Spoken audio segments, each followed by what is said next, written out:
I think the best thing about Eminence and Shadow is never knowing exactly what the hell is going on. You start the episode off with one zombified friend trying to eat the other, and by the end of the episode, it's the reverse of the normal friend almost looking like he's trying to make out, and you don't really know what happened in between those scenes, but maybe it's best we just leave them to enjoy their company. But this was all about misunderstandings, which is kind of the Eminence and Shadow in a nutshell. This show is all about Sid misunderstanding what's going on around him and how it's not all Chunni nonsense, and everyone else collectively thinking Sid is some genius mastermind doing such insane things. And we end up in a situation, Claire now has Aurora just chilling in her left arm here, and Sid, deadass, looks at his sister being like, you know what? She got it bad. She is down bad. She is a Chunni. But you know what? I'll still love her. I'll still care. We all go through these phases. And I'm like, this girl is literally dealing with such insanity over the course of 24 hours. And Sid's out here just thinking everything's Chunni. We get another I am atomic moment, but this time it's I am recovery atomic, which was a pleasant surprise, because yeah, I guess if we would have went full on atomic, that would have been a little catastrophic, but still, just when you think you can't love the Eminence and Shadow any more than you already do, another episode like Season 2, Episode 3 comes around and proves you wrong. Now, full live reaction to today's wonderful, entertaining, and badass episode over on my Patreon. If you would like to see that, it's over there if you're interested. Now, if you were to pick a single moment that was the best, I don't think you really can. There was so many. Like, this was hands down the most enjoyable episode of this season so far. It wraps up the arc in a very fun way. I mean, last week, just casually trying to prevent the final boss from spawning, so you interrupt them in the middle of a cutscene, only for Sid to just say, you know what, I think I'm gonna go hit the lottery, I'm gonna go get some more gold. That was just so perfect, because I honestly thought potentially what was gonna happen was that the final boss would spawn, you know, the queen, she would spawn, do her thing, and Shadow Garden would take care of it, and he would come back with even more gold, being like, huh, did I actually just miss the final boss fight? And we'd have some jokes in that way. But what they ended up doing was so much better, because immediately I knew what they were going for, and I was just like, please commit to the bit, and when they did, I was so happy. So Sid, we know, put all of the gold coins in his, shadowy blob attack, what he's doing with that. And the idea that all the girls are basically, they're getting swarmed, they're getting attacked, like they're mutating into just monstrosities. It's very painful. Sid comes in, and it's like almost immediately, because it makes sense, right? If all of his gold's inside his attack, I mean, as he's deflecting or attacking, the gold's probably going to shatter. And as we see all the pieces shatter, I'm just like, there's no way they're going to do it, but I hope they do. One of them is basically like, oh my god, he cares so much. I won't let you, hurt a single one more. And he's just giving off these vibes that he's talking about Shadow Garden. Like, they mean so much to him. Don't you dare. I'm here to protect them. And all Sid can do is look at each coin in front of his eyes break apart, and he is so pissed off, he goes recovery atomic. And honestly, that was fantastic, because is there a better way for Sid to deal the final blow to someone who is absolutely wiping the floor? I mean, we literally bring in Aurora after Claire has kind of like this, she gets snapped to in this dreamlike sequence.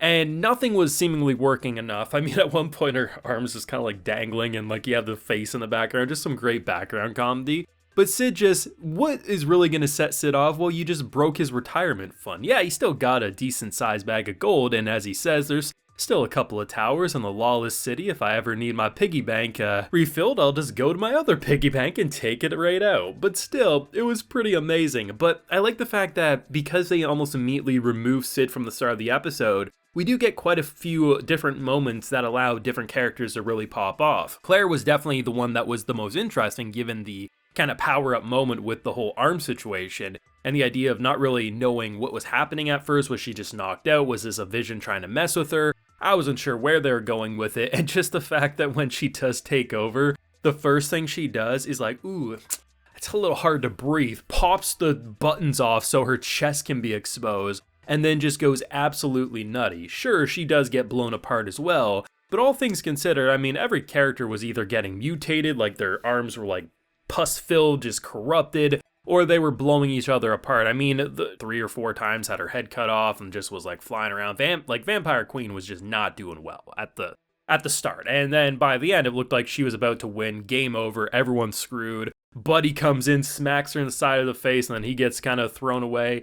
just overall a very exciting episode. Kind of reminded me of in season 1 when we had the Colosseum fight in terms of how they animated it. It was very similar to that, but I just think the red glow, the effects that they were using, it just works so well because we're kind of had like this vampire ghoul aesthetic going on. So all the attacks, the almost laser-like attacks, it was just so visually interesting. It was entertaining, there was a lot of funny comedy, but most importantly, it was just a badass adrenaline-pumped episode. I think the thing that hooked in a lot of people right away with Eminence's Shadow is the misunderstandings and how Sid views things so differently than everyone else, because for him, this is just Chunni nonsense, right? Like, this is all play, this is all pretend. And the idea that he can so seriously look at Claire, who, like, to be fair, Claire did take it in a comforting way, so she did get what she wanted, so all's well that ends well, you could say.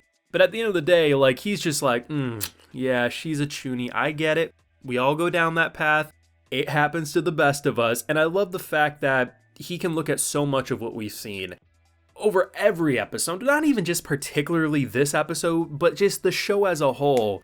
And he is just in his own little bubble, man, and it is hilarious because the deeper we go, the more conspiracies that get unraveled, the more Shadowgarden thinks Sid is just a genius. The Lord Shadow, he just uncovers all these mysteries, and the fact that as his gold is exploding in front of his eyes, because the big thing was, he took the gold coins because ultimately he could spend those. They were almost immediately that he could use it. So sure, you might be able to make the argument, well, if he picks up all the pieces, he can melt them and sell them. No, like the whole point was he wanted the coins so he could actually use them practically.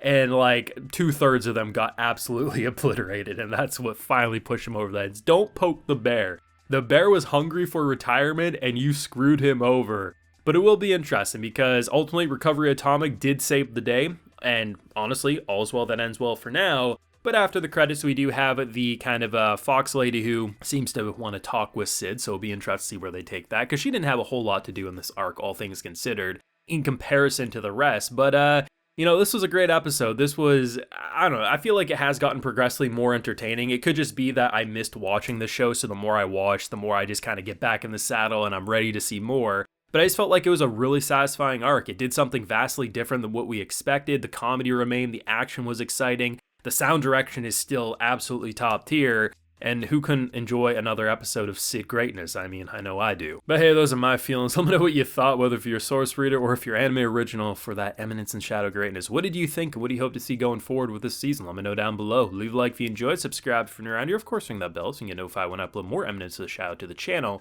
And like I mentioned, we have a full live reaction over on my Patreon, and hey, while you're there, you also get a video shout-out. So today we have Pokemon 222888, Sharon, Derek Nickel, Little Big Trouble, Trap Senpai, and Bryce Dzangle. So I appreciate the support, everyone. Please take care and have a good one.